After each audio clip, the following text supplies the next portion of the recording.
하나님의 나라를 전파하며 주 예수 그리스도에 관한 모든 것을 담대하게 거침없이 가르치더라. 아멘. 말씀 제목은 사도행전 29장을 쓰는 교회입니다. 사도행전 29장을 쓰는 교회입니다. 말씀 제목입니다. 우리가 사도행전 28장으로 끝납니다. 그리고 성령의 역사는 오늘날까지 지속되고 있습니다. 이런 말이 있습니다. 오늘날은 조용기 목사님이라 할지라도 상가 2층 교회에서 목회하면 개척하면 개척이 실패할 거라고 하는 우스갯소리가 돌아다닙니다. 그만큼 이제 개척해서 교회를 유지한다는 것이 그렇게 쉽지 않다는 것을 분명하게 보여주고 있죠. 그럼에도 불구하고 우리에게 필요한 것은 뭐냐? 사도행전적인 교회입니다.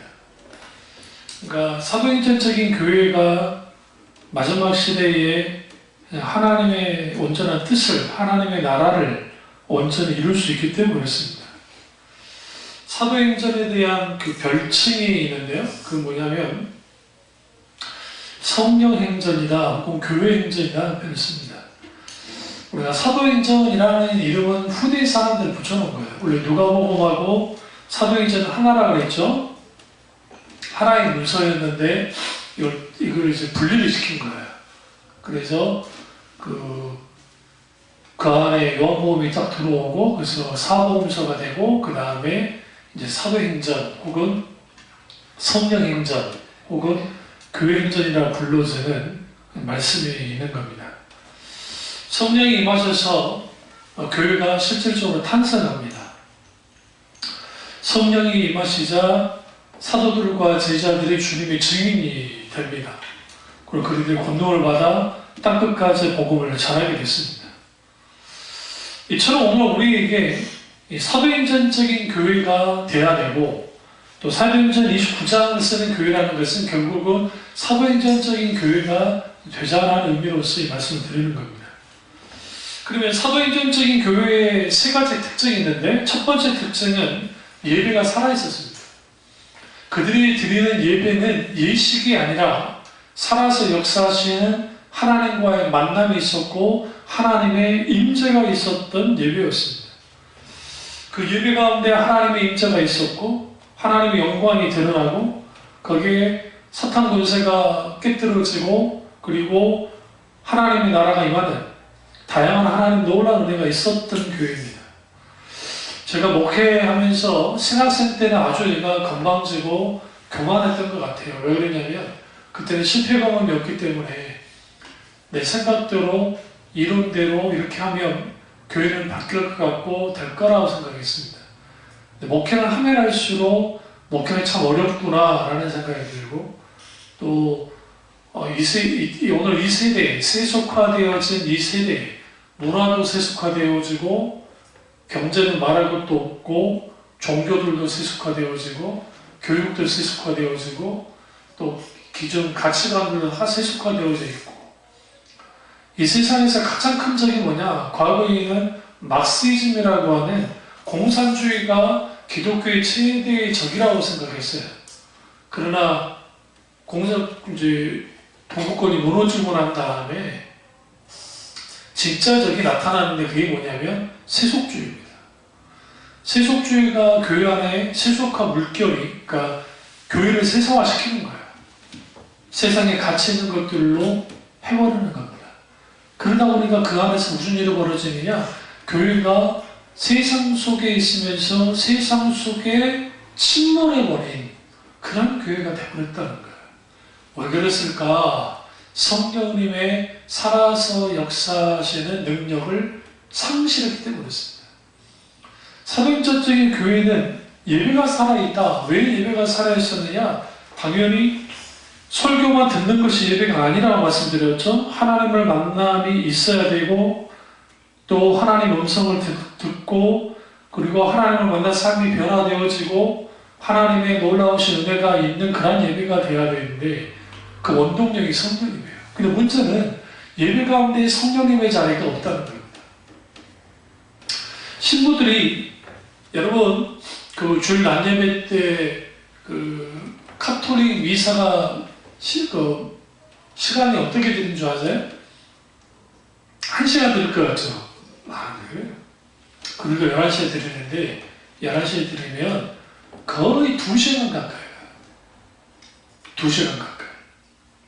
그 적어도 1시간 반 이상은 그들이 소위 말하는 미사를 드립니다. 오늘날의 한국교회, 개신교회 주일 낮 시간의 평균 시간이 뭐냐? 50분입니다. 50분. 그 50분도 설교 20분. 거기 뭐 대표기도, 뭐 찬송, 성가대 어쩌고 하면 거기서 거의 한 뭐 상당수 시간을 잡아먹고, 광고, 그다음에 헌금 시간, 그리고 축도, 그러고 끝나요. 이게 오늘날의 한국교회 현실이에요. 이게 정말 불행한 겁니다. 왜 이런 일들이 벌어지느냐? 성령님에 의해서 되어지는 예배가 되어야 됩니다. 대부분의 기도 시간도 대표기도 5분 안에 끝내십시오라고 합니다. 물론 우리 교회도 제가 그러죠. 근데 할 때 너무 길게 기도하려고 하지 말아라. 그러니까 만약에 성령께 역사하시면 모르는데 그게 아니라고 한다면 예배에 방해되지 않는 수준에서 대표기도 하라라고 말씀하십니다만은 성령님이 강하게 역사하시면 길게 기도하는 게 뭐가 문제가 되겠어요. 그러나 대형교회에서는 불가능해요. 마치 예식장에서 예식을 치를 때 시간마다 막 하잖아요. 찍어내듯이. 뭐 찍어내듯이? 찍어내니까 그냥 그렇게 예배는 되어지는 거예요. 그런 예배 속에서 성령이 간섭하실 자리가 없잖아요. 성령이 역사하실 무대가 없어요. 시간이 없어요. 그리고 예배드리는 데 있어서 성령을 의존하지도 않잖아요. 의지하지도 않아요. 이게 문제입니다. 사도행전적인 교회 두 번째 특징은 기도하는 교회였습니다. 그들은 마가의 다락방에서 기도했고 그 기도 속에 기도하는 중에 성령이 강림하셨습니다. 그들은 기도에 힘썼고 한마음 한뜻으로 하나님 앞에 온전히 기도했던 사람들이에요. 그래서 사도행전에 있다 보면 교회는 바로 기도하는 무리들이 있었다. 그래서 기도하는 교우들이 하나가 되어져서 하나님 그분의 뜻을 구하고 그분의 영광을 위해 살아가는 삶이 무엇인지에 대해 진짜한 고민 속에서 하나님과 친밀한 교제를 나누는 그 기도를 꾸준히 해왔었고 그를 통해서 하나님이 놀랍게 역사했습니다. 우리가 사도행전적인 교회가 되려면 예배가 회복돼야 되고 살아있는 예배로 회복돼야 되고 그 다음에 기도가 회복돼야 됩니다. 세 번째 특징은 뭐냐? 성령이 충만한 교회였어요. 교회의 설립부터 성령이 역사하셨습니다. 그러니까 교회의 창시자는 누구예요? 창설자는 누구냐? 성령이에요. 물론 교회의 태도원 예수 그리스도의 십자가와 부활이에요. 그러나 실질적인 드러나게 된 실질적으로 된 것은 뭐냐? 성령입니다. 성령. 그래서 성령이 임재하는 교회, 항상 성령을 생각하는 교회, 성령이 지배하고 주도하는 교회, 성령의 음성을 듣는 교회, 성령을 체험하는 교우들이 있는 교회, 그런 교회가 실제로 살아있는 교회입니다. 그런데 여기서 중요한 건 뭐냐면 사도행전적인 교회의 특징적인 특징은 뭐냐? 성령님을 제한하지 않았어요. 그러니까 우리도 모르게 성령님을 제한시킬 때가 있습니다. 그게 강단에서 목사가 그럴 수 있고 양들이 그럴 수 있고. 사도행전적인 교회는 사랑이 충만한 교회였습니다. 신자들은 성령을 받고 난 다음에 자기들의 소유를 팔아서 서로 교제 나누고 섬기고 그랬던 교회가 초대교회이고 그런 교회입니다. 그리고 그와 동시에 복음을 전하는 교회, 그게 사도행전적인 교회였어요. 기회 있을 때마다 복음 전도를 했습니다. 이번에 노예 장솔교회 가보니까 이분이 도날개 김성훈 목사님 하는 도날개 영향을 받은 분 같더라고요. 그래서 식사를 하는데 마침 교회 식당에 전도 훈련을 하는 반이 있더라고요. 거기 뭐라 쓰이냐면 할 수 있다, 우리도 할 수 있다, 우리도 전도할 수 있다 하면서 거기에 여러 조 문구들 그 적극적 사고방식에서 말하고 있는 그런 문구들을 많이 써놓고 막 하는 거예요. 그걸 보면서 이제 그 교회가 어떤 교회인가 지향하는 말을 할 수가 있죠. 물론 거기는 뭐 성령의 임재가 있게 하소서, 뭐 예배 회복하게 하소서, 달리자 목사님의 말씀에 권능감도 있게 하소서, 뭐 그런 기도문을 10개를 자리에다가 써놨더라고. 그 의미 있다 생각했어요. 그러나 그럼에도 불구하고 우리가 분명히 알아야 될 것은 성령이 자유롭게 역사하시되 거기에 동시적으로 따라 나올 게 뭐냐면 하나님의 말씀이 교회의 자리에 중심이 돼야 돼요. 이상하지 않으세요? 2절기가 마치 교인들이 느낄 때 2절기가 하나님처럼 느껴지고 신의 명령이라 느껴지고 또 지 말을 잘 들으면 천국을 빨리 가게 할 수 있다. 여러분 그런 말 들으면 사이비 이거 문제 있구나 생각지 않겠어요? 분별력이 없어요. 영적으로 세뇌되기 때문에. 그러니까 세뇌되어져 버리면 분별력이 없어져요. 그 내부에서는 그 분별을 못해요. 그래서 예수님 그 말하죠. 소경이 소경을 인도하면 소경을 인도하는 사람만이 그냥 구덩이에 빠지는 게 아니라 누구까지 함께 빠진다 했죠. 이게 아주 무서운 거예요. 말세에 뭐가 무섭냐면 주의 종이 잘못된 길을 가게 될 때 동시적으로 양들도 같이 간다는 거예요. 이게 무서운 거예요. 그래서 성령님의 지도를 받는 교회가 아주 주님 앞에 그러니까 바람직한 교회예요. 성령님의 지도를 받아야죠. 성령님의 인도를 따라 나가야죠. 사도행전은 28장에서 끝났지만 사도 바울이 하나님 나라를 전파하며 주 예수 그리스도에 관한 모든 것을 담대하게 거침없이 가르치더라. 누가? 사도 바울이요. 색집을 받았어. 어디에서? 로마에서. 복음을 전했다는 거예요. 그러니까 우리가 하나님의 말씀이 계속적으로 선포되어지고 동시적으로 사도행전적인 교회들은 계속적으로 가야 되는데 그게 안 되는 거예요.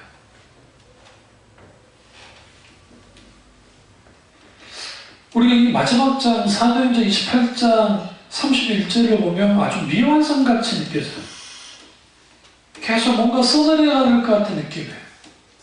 의도적으로 사도 바울이 그렇게 미완성적으로 기록해놨습니다. 왜 그러냐면 사도행전 29장은 이후에 우리가 써야 되기 때문이에요. 사도 바울 이후에 써야 되기.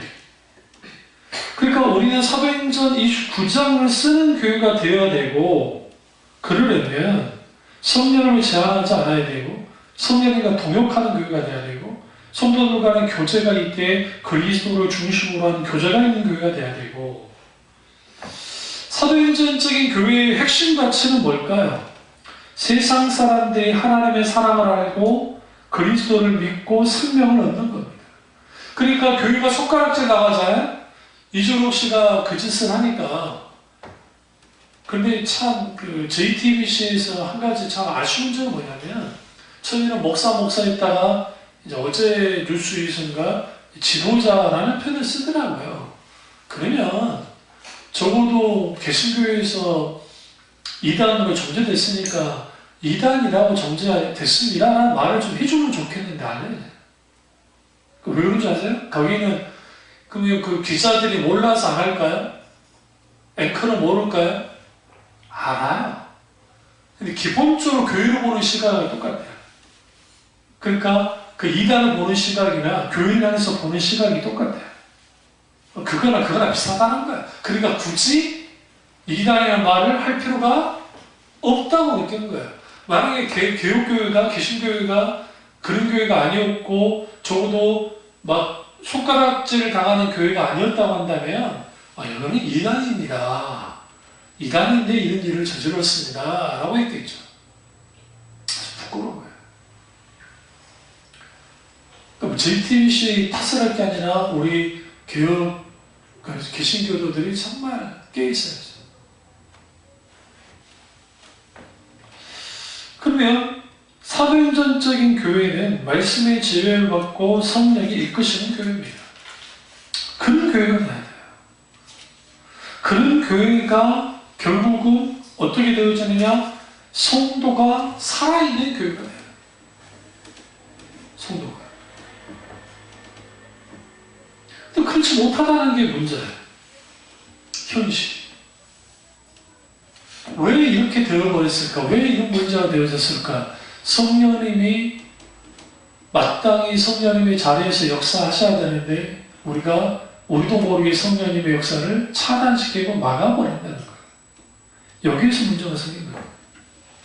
또 하나는 뭐냐면 교회가 조직화되고 제도화되고 전통에 이끌리고 사람에 이끌려가면 성령의 역사가 어떻게 되느냐? 침범당해요. 그러니까 성령님이 역사하신 무대가 사라져요. 흔히 이렇게 말하죠. 1세기에 그렇게 역사했던 성령님이 오늘날 왜 역사하지 않는가? 실제로 그 있었던 거잖아요. 이용규 선교사님이 그랬나요?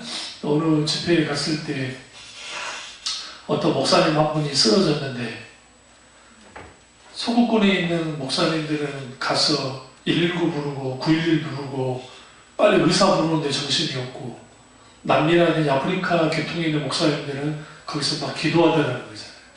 하나님 지켜달라고 역사해달라고. 여기에서 이 둘 다가 옳다 그러다는 걸 말하는 게 아니에요. 쿨릴 배우면 119 불러야죠. 근데 적어도 목사라고 한다면 만약에 인공호흡이 필요하면 인공호흡을 해야 될 것이고 하되 계속 기도하는 마음으로 기도하면서 하나님 앞에 살려달라 해야죠. 물론 그분은 살았어요. 죽진 않았지만. 그런데 거기에서 뭘 할 수 있냐? 서구에 있는 사람들은 잘 먹고 잘 살고 오늘날 우리도 과거처럼 저는 어렸을 때 생각하면 병원에 그렇게 많이 갔던 기억이 없어요. 거의 간 기억이 없어요. 왜냐하면 약국에서 약도 다 조제해 줬기 때문에 그냥 약국 가서 다 끝냈지. 대부분 거의 뭐 병원 갈 일 거의 없었고 또 병원을 가고 싶어도 지방에 살았던 저 같은 경우에는 병원이 그렇게 많지도 않았어요. 오늘날에는 여러분 그냥 우리 동네만 해도 어마어마하게 병원들이 많죠. 좀 이상한, 좀 이런 생각 안 해보셨어요?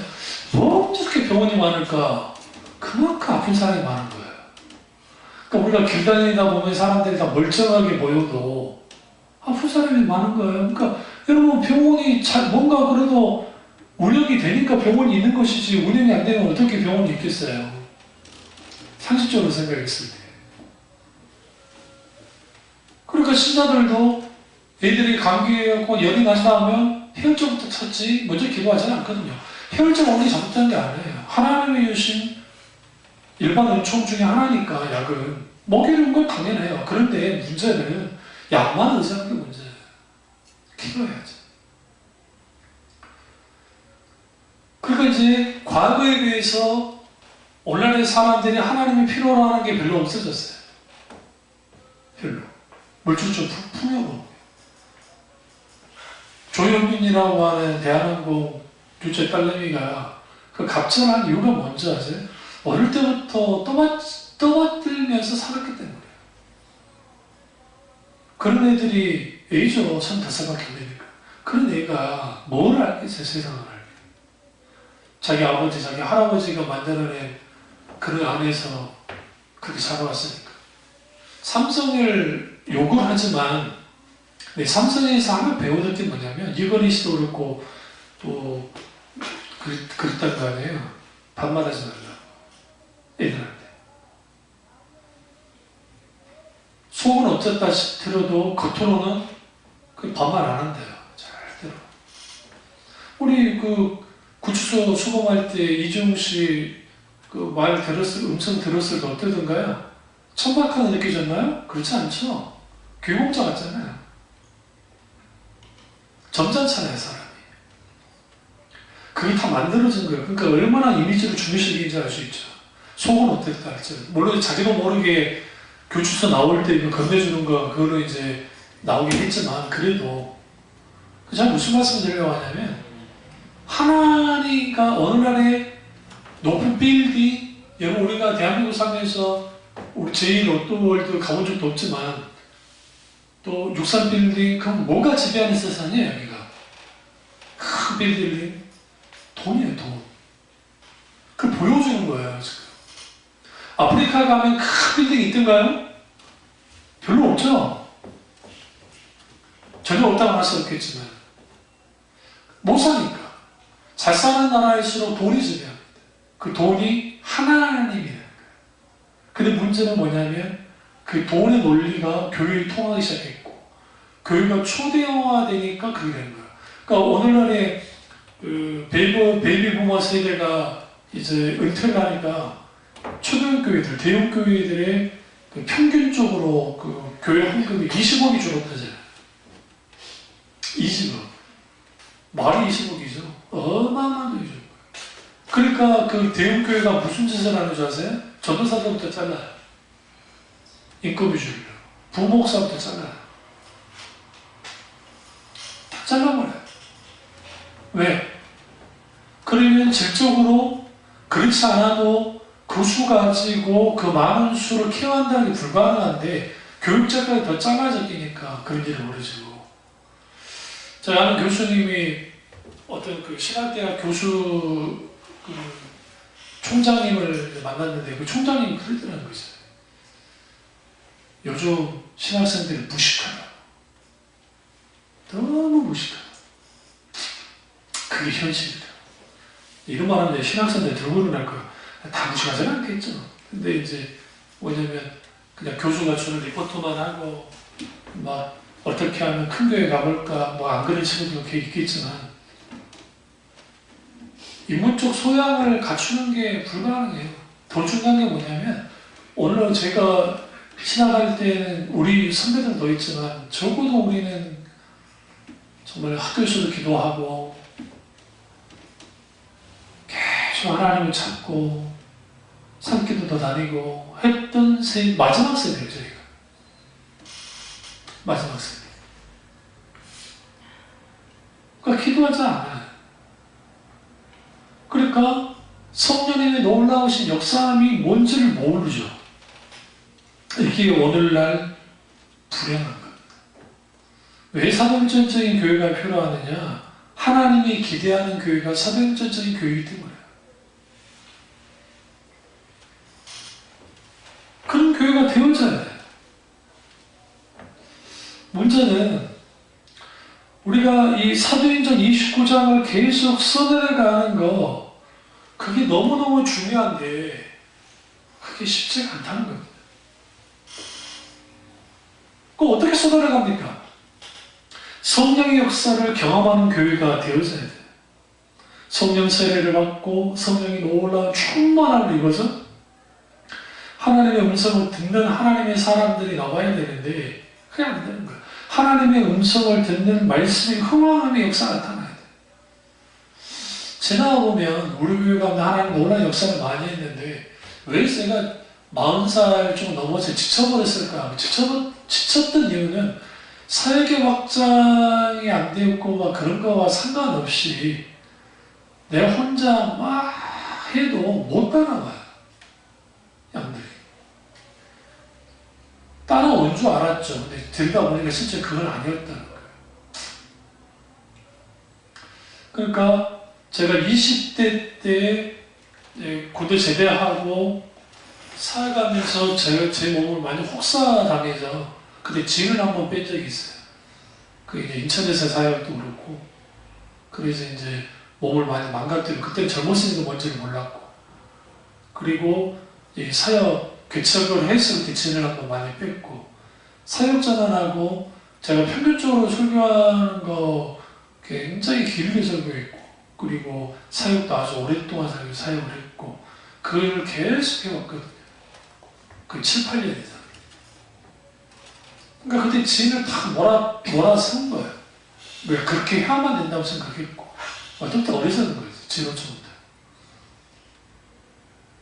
그 지금 여목사님이 대단한 거예요. 저한테 그렇게 하나 못할 것 같아요. 세계왕국 돌아다니면서 그게 장난 아니에요. 그걸 감당하시는 분이 성령님이시니까 이제 감당하시는 거고 중요한 것은 뭐냐면 성령의 역사가 경험되어지는 교회가 되어야 된다는 거예요. 사도행전 교회.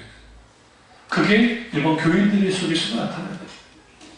또 하나는 예수를 닮아가는 공동체를 이루는 교회가 돼야 돼요. 그리스도를 닮아가는. 예수님의 모범을 쫓아서 성령과 진리를 예배하고 하나님 예수님의 사역을 쫓아서 제자들을 세우는 그러한 일들이 교회 안에서 이루어져야 됩니다. 문제는 교회 안에서 그 프로그램이 그러니까 이거죠. 어떤 목사님 말 같다나 오늘날의 교회가 이런 일 저런 일 일상 삶에 대한 것들 그런 것들에서 어떻게 살 것인가에 대한 것을 아주 집중하다가 그게 나쁜 것도 아니고 틀린 것도 아니지만 정작 가장 소중한 천국을 놓쳐버린다. 이건 아주 중요한 말이에요. 천국을 놓쳐버린다. 하나님 나라를 잃어버린다. 그 신앙이 아주 현실화되어지고 실제화되는 것 그 자체까지 나쁘진 않는데 문제는 뭐냐면 그 현실은 문제만 쫓아가는 교회가 되어버렸다는 거예요. 하나님의 나라는 뒷줄을 밀려나게 하면서 이게 문제죠. 무엇보다 고난 속에서 복음을 전하는 교회가 돼야 됩니다. 고난 중에 성장하는 교회, 고난 중에 성숙해주는 교회, 고난 중에 부흥하는 교회. 교회의 세대 위기는 뭐냐면 교회가 안정됐을 때 큰 핍박 없이. 그게 중세 카톨릭 역사를 들여다보면 알 수 있어요. 교회가 기독권이 되어지면 그렇게 되어버렸어요. 더 중요한 것은 사도행전적인 교회의 가장 특징은 순결과 거룩을 꿈꾸는 교회였어요. 그러니까 하나님의 교회가 아주 거룩했다는 거예요. 거룩한 공대에 뭉쳤어요. 교회의 본질은 거룩입니다. 교회의 본질은 정직이고 교회의 본질은 순결이에요. 그게 사도행전적인 교회였어요. 그들의 능력은 어디서 나왔느냐? 거룩, 하나도 없이 거룩에서 나왔어요. 그 거룩함이 성도들에게 영향을 끼치자, 하나님의 거룩함이 영향을 끼치자 그 당시 1세기 당시 로마인과 헬라인과 이방 사람들에 비해서 윤리 도덕적으로도 월등했습니다. 그리스도인들이 달랐어요.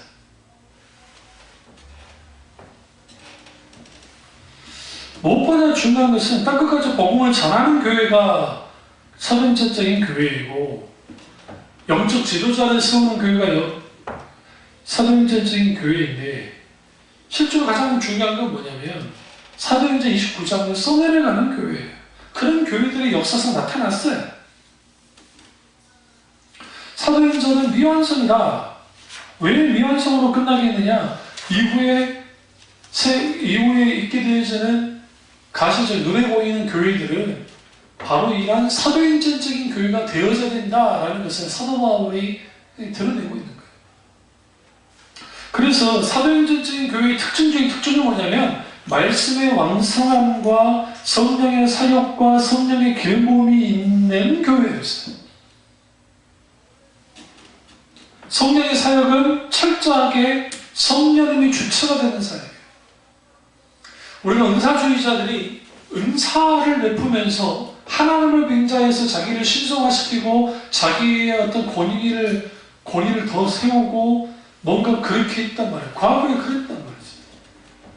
이런 말은 이제 다 돌아가셨지만 현신의 목사님, 이천순 목사님, 최자신 목사님, 기타는데 한 세대에 하나님께 기이 쓰임받았던 분들이 꽤 있었어요. 그런데 그 은사주의자들의 말로가 그렇게 좋지 않았어요.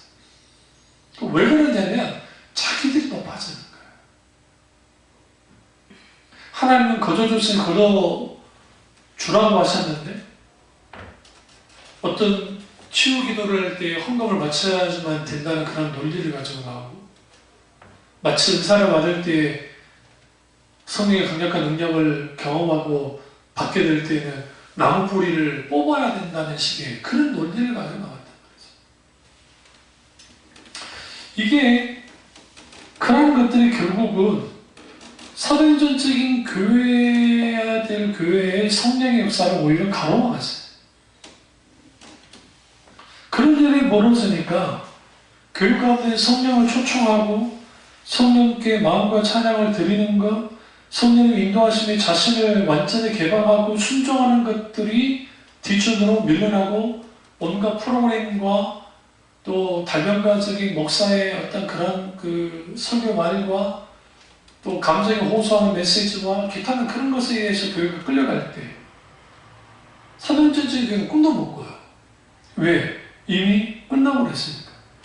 그래서 예배이든 설교이든 목회이든 사역이든 리더십이든 성령의 기름부으심을 추구하는 교회가 사도행전적인 교회인데, 그런 사도행전적인 교회가 되어지려면 반드시 뭐 해야 되느냐? 성령께서 모든 것을 처음부터 끝까지 뭐 해야 돼요? 주도하셔야 돼요. 주님이 재림하실 때까지 계속 돼야 될 교회는 제적 성도 70만 명이 넘는 그런 교회 아니고, 제적 성도 10만 명이 넘는 그런 교회가 아니고, 주님이 오실 날까지 지속되던 교회는 그러니까 사도행전적인 교회, 성령행전적인 교회, 말씀의 왕성함과 성령의 충만함이 있는 교회, 그 교회예요. 그 교회가 또 교회를 낳고 교회를 낳고 교회를 낳아요. 그게 사도행전 29장에서 말하는 사도행전적인 교회입니다. 그러한 교회가 참미중앙교회가 되기를 주님으로 축원합니다. 기도하기 전에 불 안 꺼도 돼요. 주님 오늘 우리와 함께 하시고